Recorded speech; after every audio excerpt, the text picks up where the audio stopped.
Continue the transmission in the following way. Before we begin with dialogue, a request has been made of the channel to pass along to us that we demonstrate a small amount of our ancient language which we no longer use. So if you wish, repeat after us. Cha, chu, shimi, peth, pan, kashimi, kets, ro, shimunk, si, shashu, saibo. Cha, chu, shimi, peth, pan, kashimi, kets, ro, shimunk, si, shashu, saibo. 1, 2, 3, 4, 5, 6, 7, 8, 9, 10, 11, 12, 13.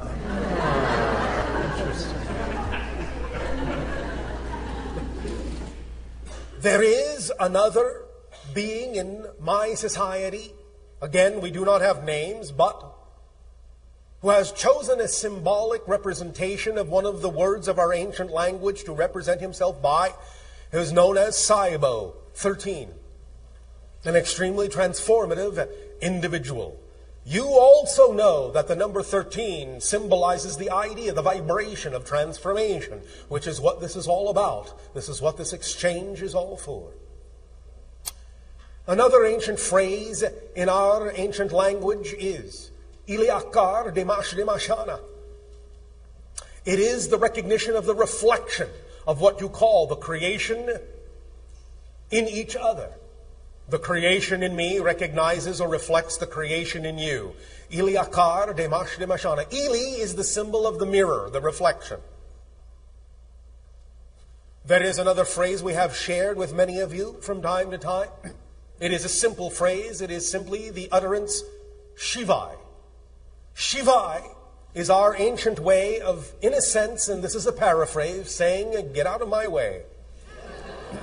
But what it basically means is, I am on my path. I am on my journey. I am completely in my passion. Stand aside, for I'm coming through. It is a statement of conviction. It is a statement of celebration of anyone who chooses to exercise a full conviction and full commitment to the idea of the vibrational path of passion that they are. Shivai to all of you. You may now proceed, if you wish, with the idea of sharing.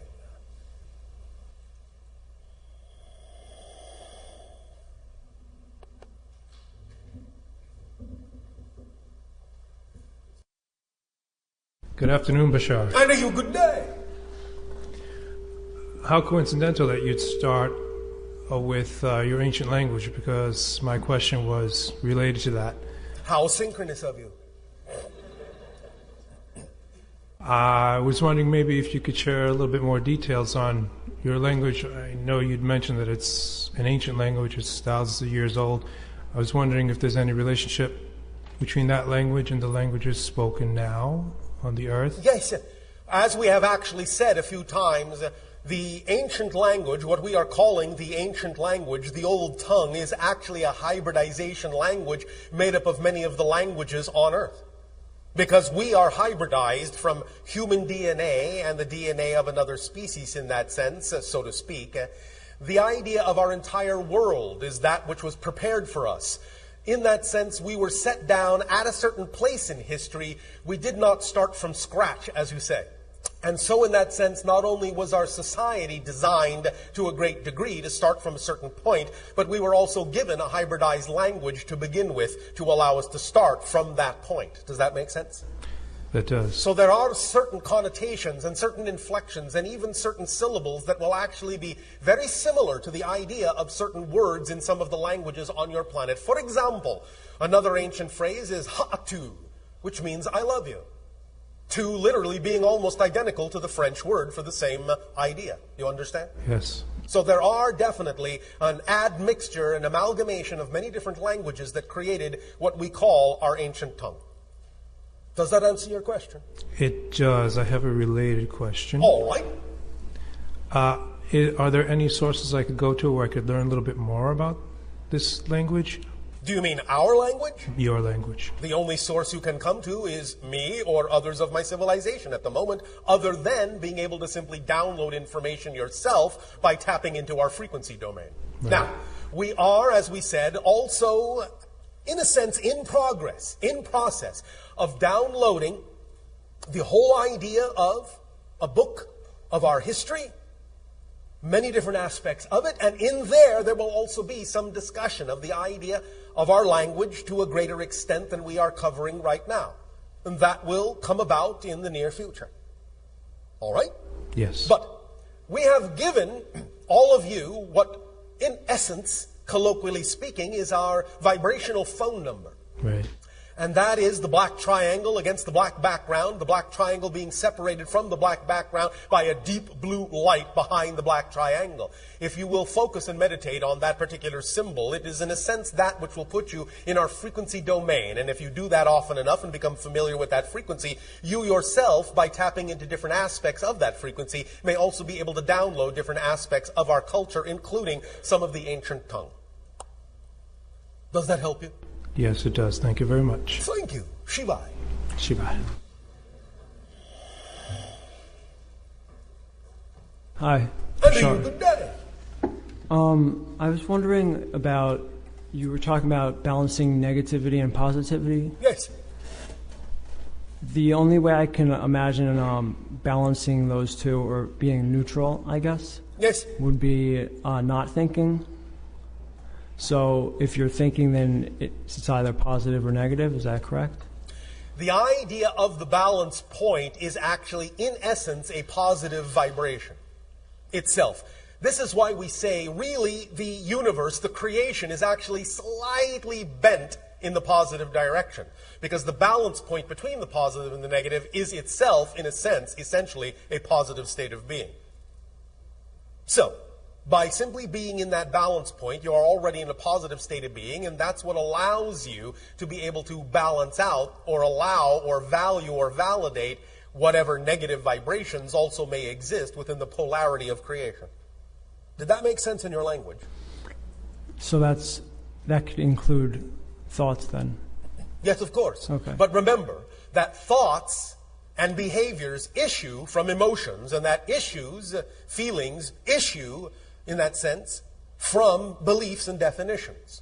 So it goes in that sequence. So whatever thoughts and behaviors you have can always be traced back to feelings and emotions, which can always be traced back to beliefs and definitions, because it always starts there first. You cannot have a feeling, you cannot have a behavior, you cannot have a thought without first having a definitional belief that underscores it. Does that make sense?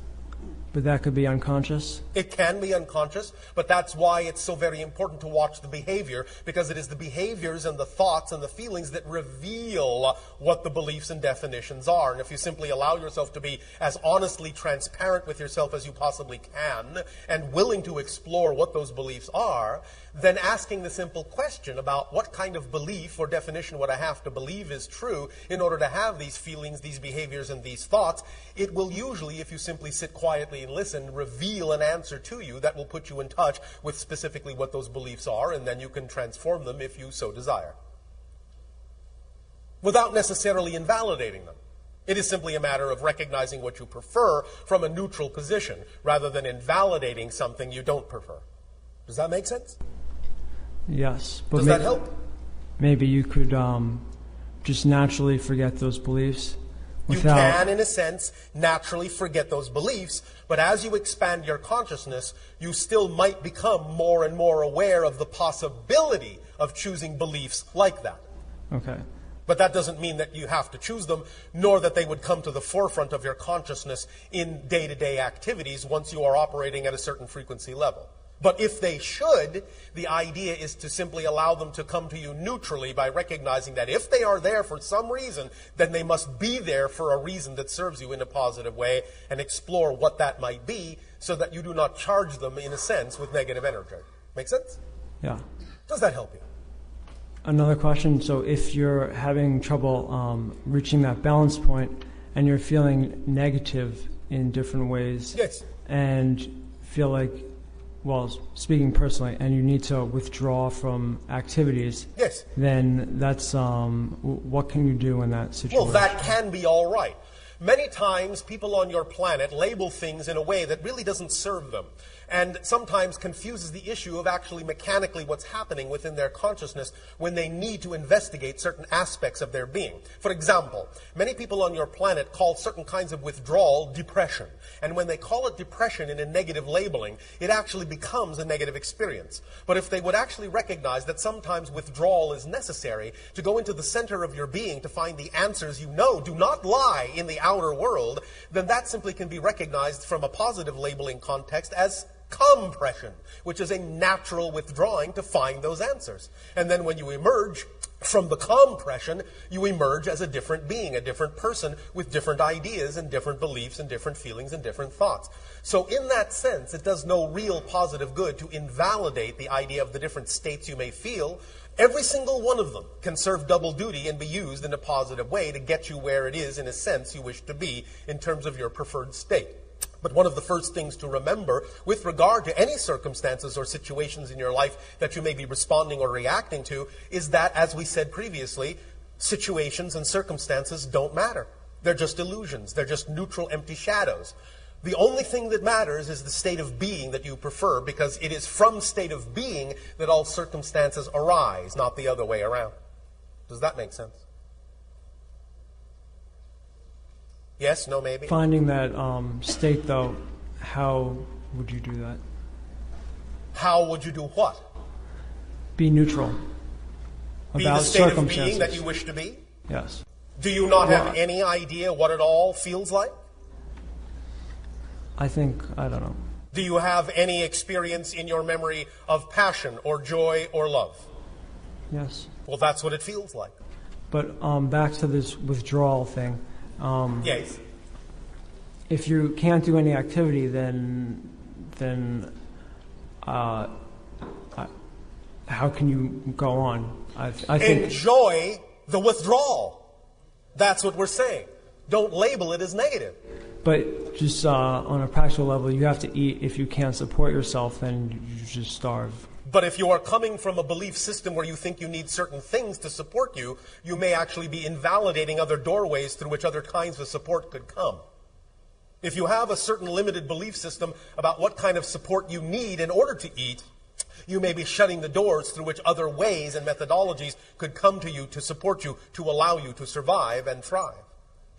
Many people on your planet find themselves trapped in certain circumstances or experiencing the feeling of being trapped because they simply have such a restrictive definition of what they think they need in life to support them that they're actually closing all the doorways through which other methods and other ways and other means of support could come to them, because they simply refuse to believe that it could come to them in other ways because they have such a limited definition of how such things ought to come.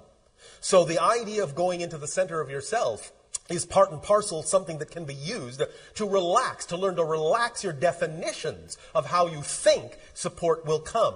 Because you are all already absolutely, completely, and utterly, totally abundant. The issue is not in learning how to be abundant. The issue is in understanding what you are choosing to be abundant in. So if you are feeling that your life, in that sense, is lacking something, then what you're actually saying is that you're exploring the idea that you have an abundance of lack.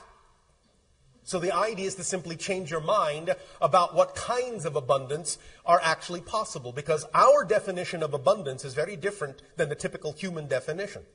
We understand that money and things like that are very often symbols on your planet of the idea of abundance and the ability to support yourself. And that's all well and good, and we're not invalidating that because it exists on your planet as a decent form of exchange, but it's not the only one.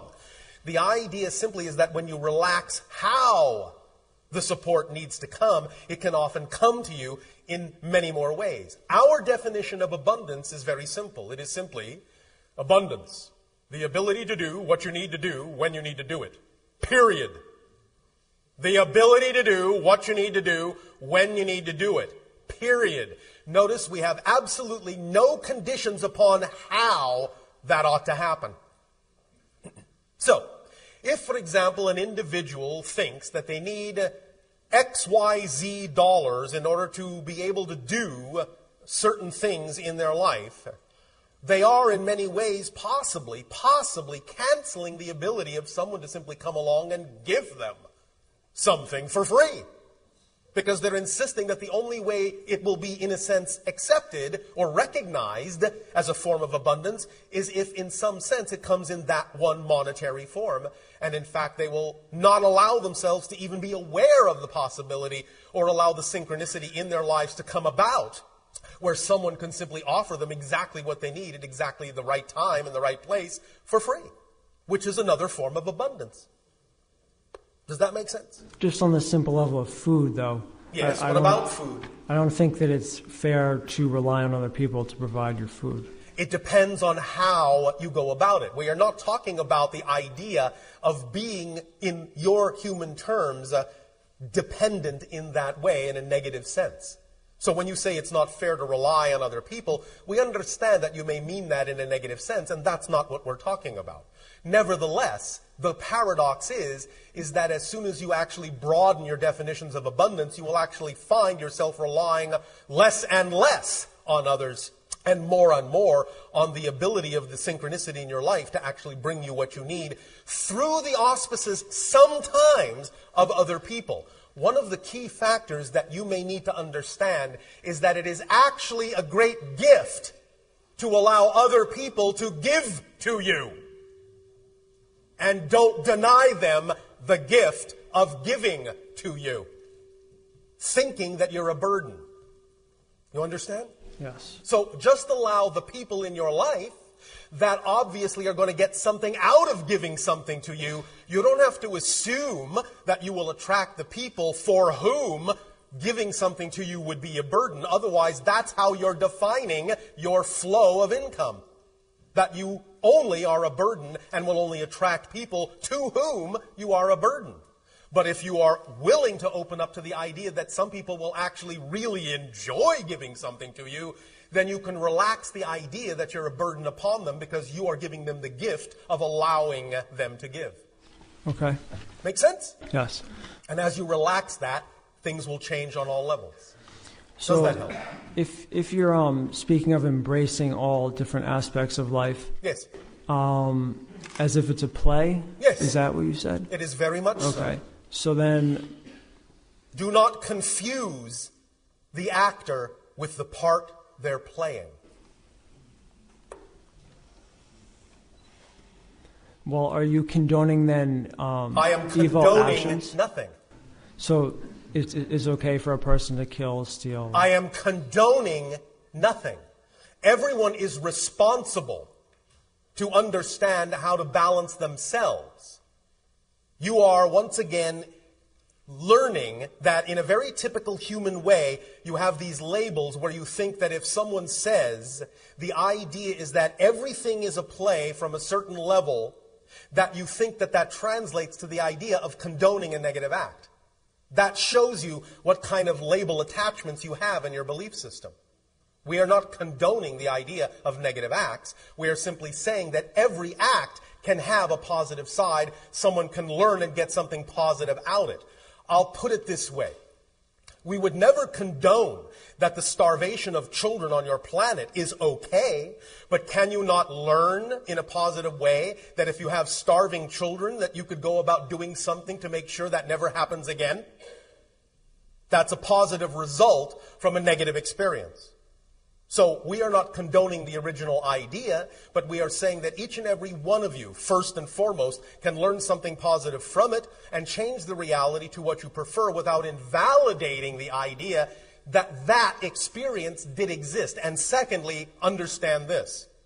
Many advanced souls will actually choose lives of hardship or very negative experiences to teach someone else a lesson that they may need to learn. So you need to broaden your perspective about why some of these things are happening, because from the physical point of view, you don't have all the information about why some of these things are going on. Again, it doesn't condone a negative act, but it explains the idea that there's a bigger picture here and that you can learn from it in a manner that without invalidating what was done, you don't necessarily have to prefer to choose that again if you learn from it.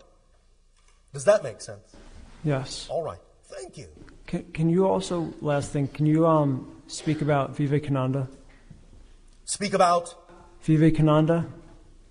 What would you wish to know about that being? His purpose of coming. The purpose is to reflect the idea of divinity that exists within every one of you that we talked about during the holotope experience that we referred to as the divine spark. But do you think that possibly his messages were negative in any way? Take what works for you, leave what does not. Do you remember what we said about permission slips? Yes. It's all permission slips. Every being will deliver information in a manner where certain ideas and aspects of it will work for people and certain ideas and aspects will not. Because there are so many different belief systems on your planet, so many different points of view, so many unique perspectives, that beings simply have to deliver ideas and concepts in so many different ways to be able to hit the chord for different individuals. So not every individual will resonate or gravitate toward every other individual. You simply take what you need that works for you and leave behind what does not. It's as simple as that. It doesn't need to get any more complicated than that. Since you mentioned permission slips, last thing. You mean the last thing? If you're saying that all practices are just permission slips, then that implies that they're all equal, they're Yes. equally valid. Yes. How can you say, though, that there's no difference between meditation and just regular living? Again, I would say trusting. you are putting a label on what we said that is not what we said. We did not say there was no difference. We simply said, however, that they were different permission slips. Someone can go through life without in any way, shape, or form knowing anything about what you might typically call metaphysical knowledge, and they may be living their life in a far more spiritual way than someone who is loaded down with metaphysical lore. Okay. Thank you. Thank you.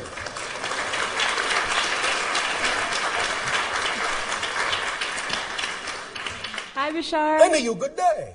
Good day to you too. Shiva. Shivai. Shivai. Yes, Shiva is an entity. Oh, okay. Shivai is the Shivai. ancient language thanks word. for correcting that.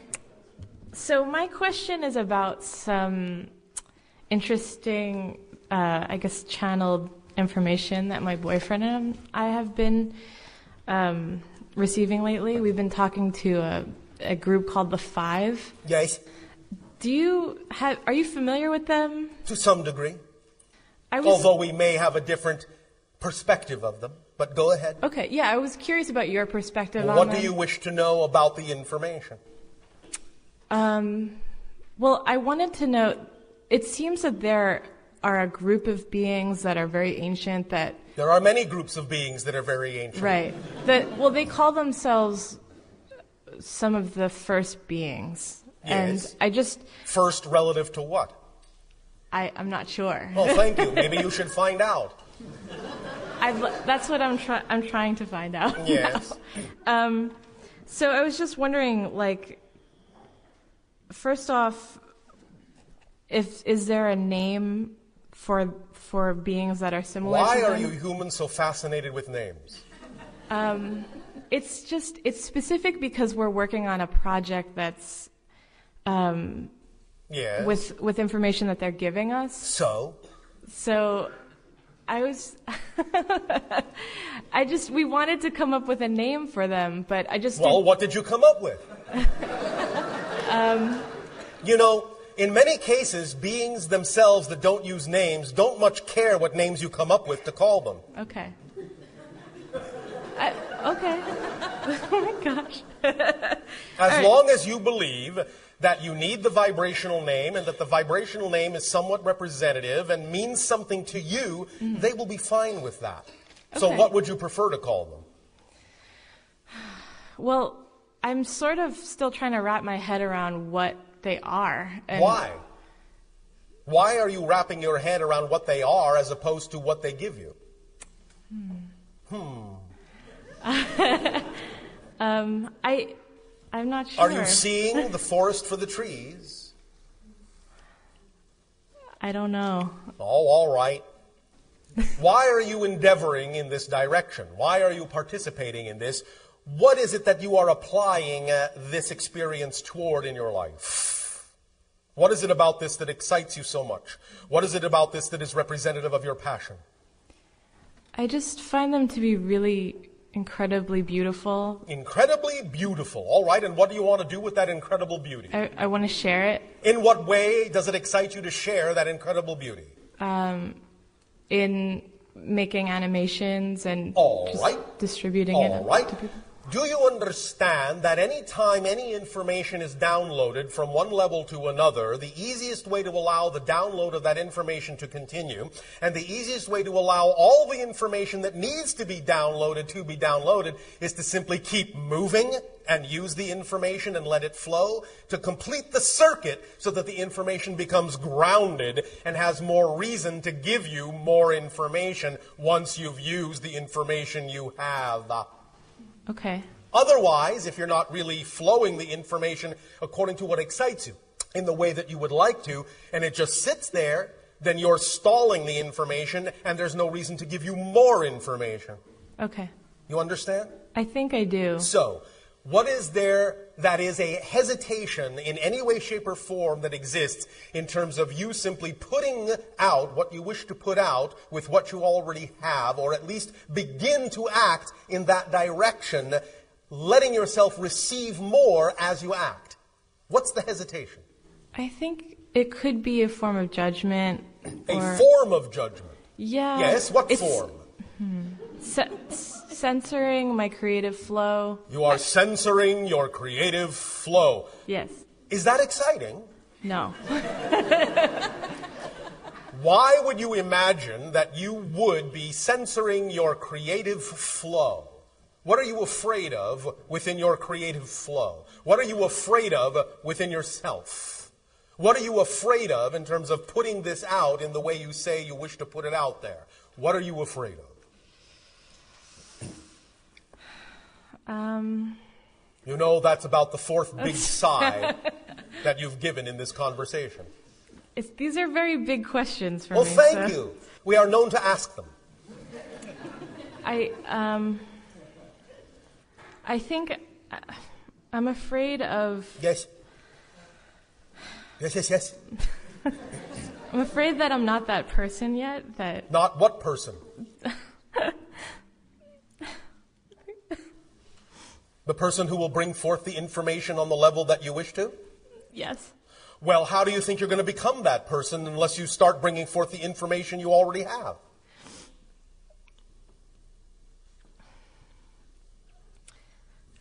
Well? Is that a rhetorical question? No. You cannot become the person you're going to become until you're the person you already are. Right. You cannot use stepping stones that are 2 stepping stones ahead of the stepping stone you're on. If you invalidate the stepping stone you're on, you can't get to the next stepping stone. So how can you become the person you want to be if you're not willing to simply be the person you already are and put it out there to the fullest of your ability, knowing that doing so is what will actually bring you whatever else you need to continue to become the person you're becoming. Not that that's a better goal than the person you already are. It's just different. It's just different. It's not better. Stop invalidating yourself. The judgment you are creating is against yourself. Right. So stop invalidating who you are and free flow whatever's coming through you and to you to allow yourself to become more of who you are. You can't become more of who you are until you are all of who you are now. Does that make sense? Yes. Does this help? Very much so. Are you no longer afraid to be who you are? Big hesitation. Okay, that must mean that I am still afraid. And again, why would you be afraid? You see, when you are afraid of doing something, when you are afraid of being yourself, don't be afraid to be afraid. Actually, be more afraid. Because that's how you break through. In other words, if you have a bit of a fear, but you don't want to look at it, you're afraid to look at it, then it becomes confusion because it's not going anywhere. So if you have a fear, go for it. Say, oh, all right, let's use my imagination. What do I imagine is the worst, most horrifying thing that could ever happen if I actually moved forward in the way I say I want to? Let your imagination give you chills, thrills. Use that negative energy in a positive way by actually going all the way with it, because the confusion you're experiencing is that you're not going all the way with your fear, because you're afraid to face your fear, because you don't know that fear is your friend. Okay. It's telling you that you have a belief system that's out of alignment with your truth. You see, you are all a 100% energy.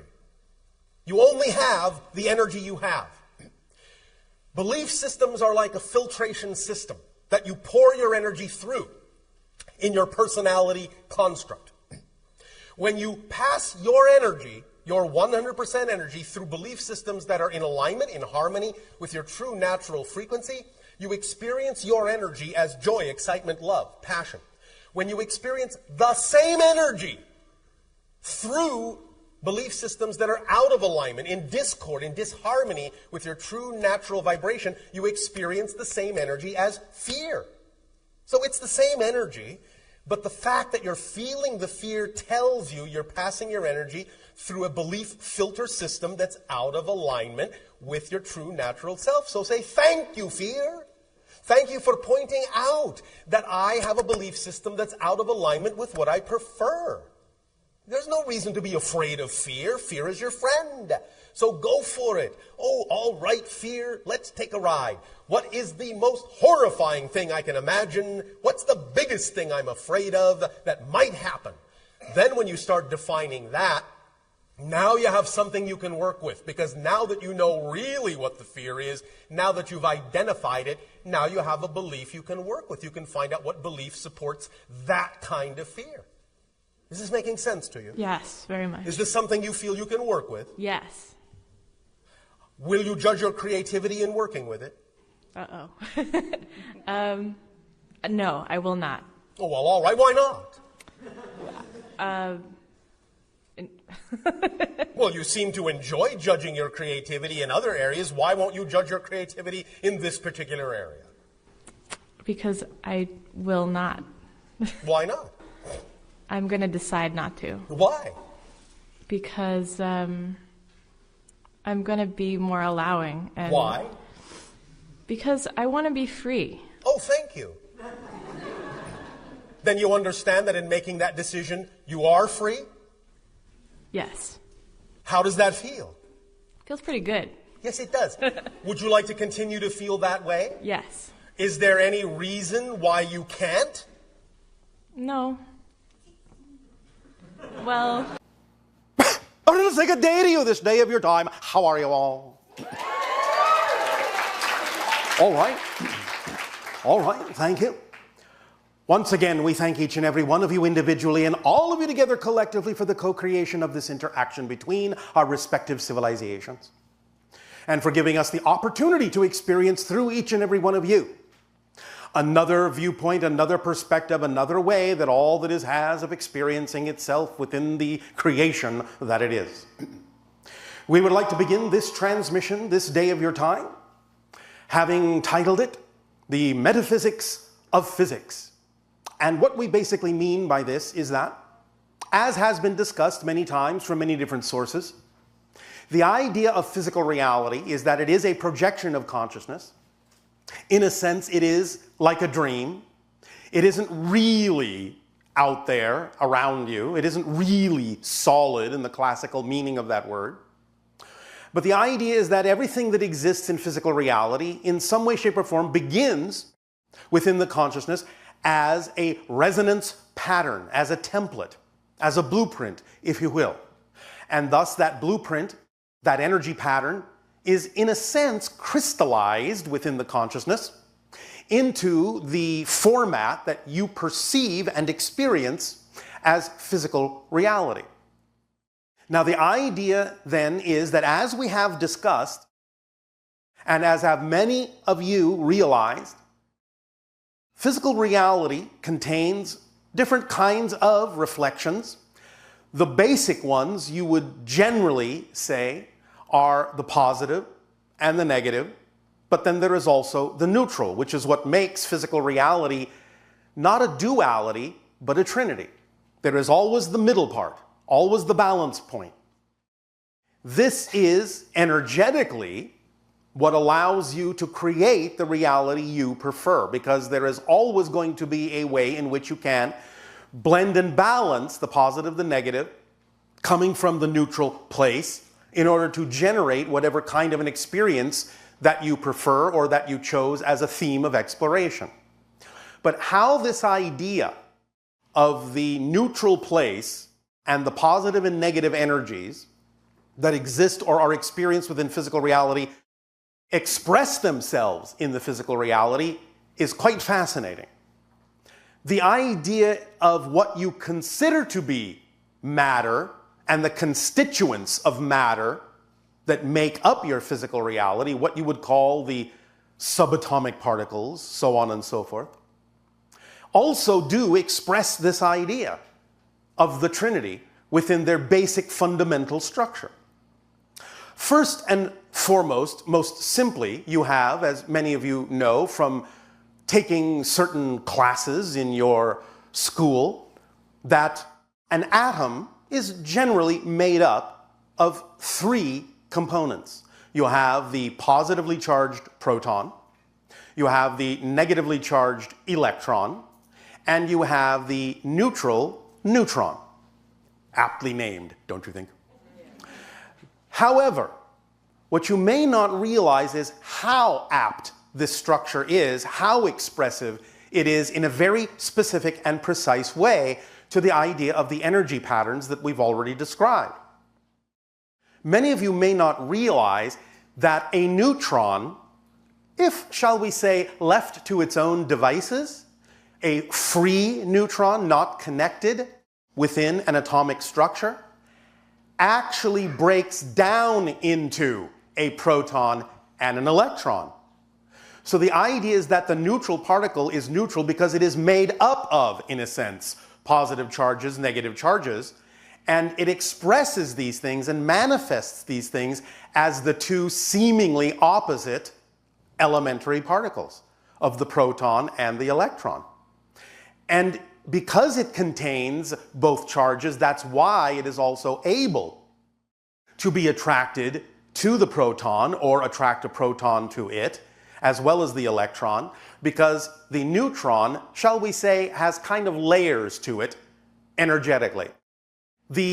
Now, understand, of course, what we are saying is somewhat euphemistic, but it's a good way to illustrate the point. The neutron, being neutral because it contains both charges, does this in a particular way, sort of like a layer cake. Because the proton cannot be attracted to another positively charged particle easily, the neutron must attract it. If it is to attract it at all, it must have some kind of a charge with which to do so. So the skin of the neutron, so to speak, is actually negatively charged to attract the proton. But it is also in its body positively charged to also attract the electron. So it does double duty in that way and creates and gives structure to the concept that you call the atom.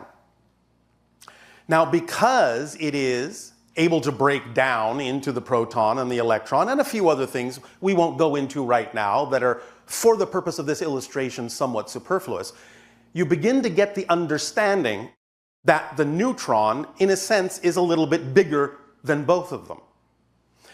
It has, in your scientific terminology, more mass than the proton. Way more mass than the electron, of course. But it contains both, so it has to, in a sense, be more massive than both, so that when it breaks down, there is a sufficient amount of mass to express the proton and the electron. So the idea of the neutral state, energetically speaking, in your life, in your experience as a state of being, is similar.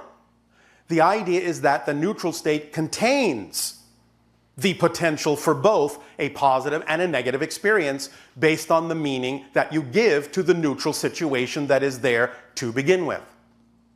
Now, in another transmission coming up in what you would call your near future, we're going to go more deeply into the idea of exactly what we mean when we talk about fundamental neutral states.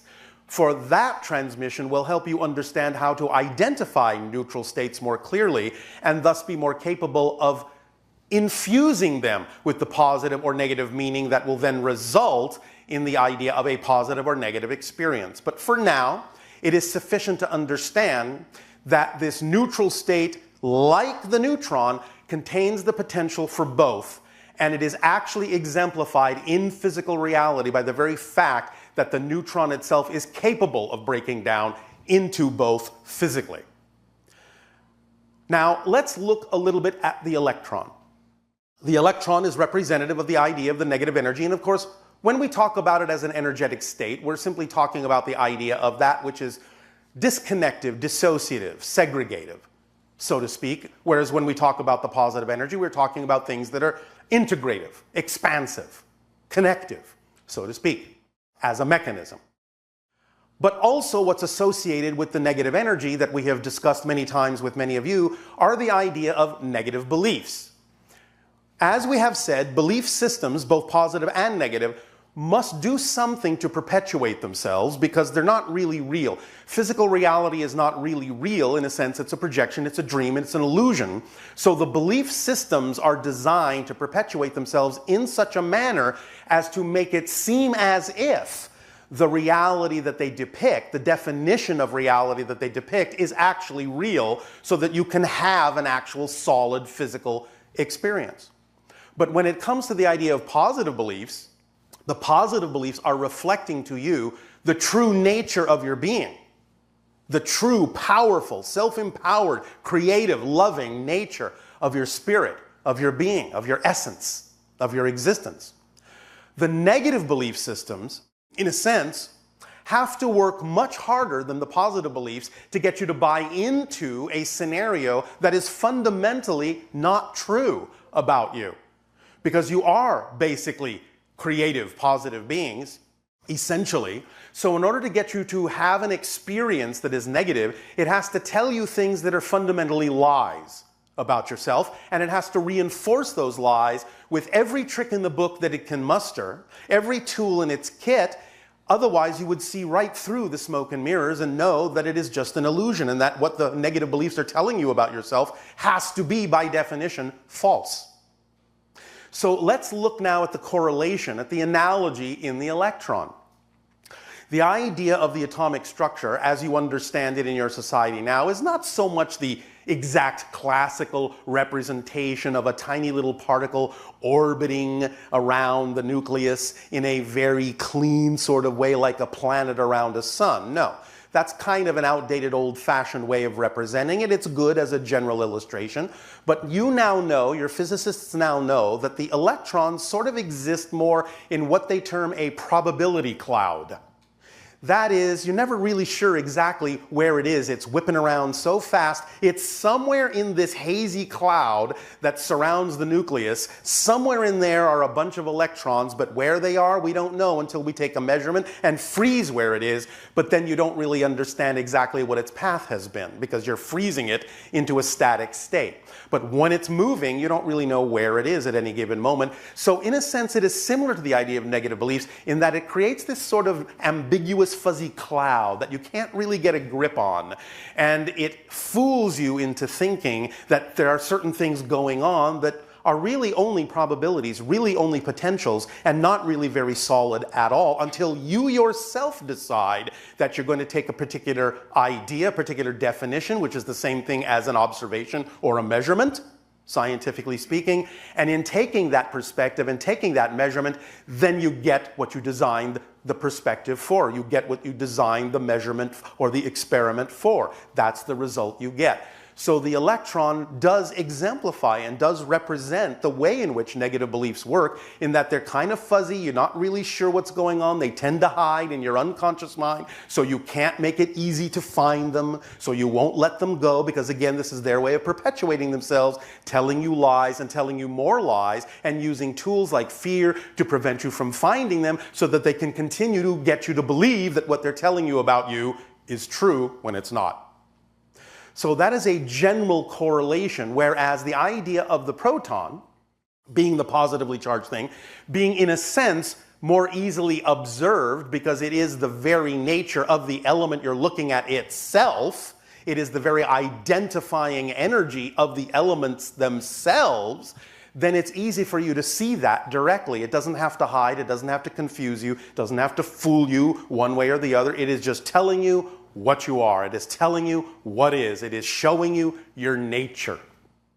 So when you're looking at an element, let us say, for example, gold, or let us say mercury, you are really looking at the protons. That's what you're looking at, because it is the protons that determine what the element is. So they're easy to see. But the electrons, those sneaky little electrons, very tiny, buzzing around in their little B cluster cloud of probabilities. I'm over here. No, I'm not. I'm over here. No, I'm not. I'm over here. No, I'm not. Fooled you again. Shows you a direct correlation between the idea of the way the energy states themselves exist and the way that they actually crystallize down through your consciousness into the expression you call physical materiality. The trinary idea extends itself further because, as your scientists have discovered, or as they have created for themselves to perceive, even the idea of some of the so-called subatomic particles like the proton have other particles within them that you have called quarks. And those quarks generally also come in threes, which again shows you the trinity aspect of the existence of that energy. Again, the duality and the neutral place in between. This does not have to be completely absorbed at this time in this way. You don't necessarily have to have any kind of a physics degree to absorb and understand this. It is simply something for your consciousness to look at with curiosity, let it sink in, and let the idea of the energy states and the structures that they appear to create that you call physical reality have a lot to do with each other, are really just different expressions of the same thing. They're just different expressions of the state of being that is existence itself, expressing itself on all levels as that trinity. The only level on which such trinities don't exist or dualities exist is what we would call the one. That is the homogeneous one state where there is no differentiation whatsoever, but because there is no differentiation, there is also no experience, no awareness. It takes the all that is to be aware of itself. It's the first reflection to itself that there is the appearance of an other that creates that idea that starts splitting into the, well, there is this, and there is that, and there is this relationship in the middle.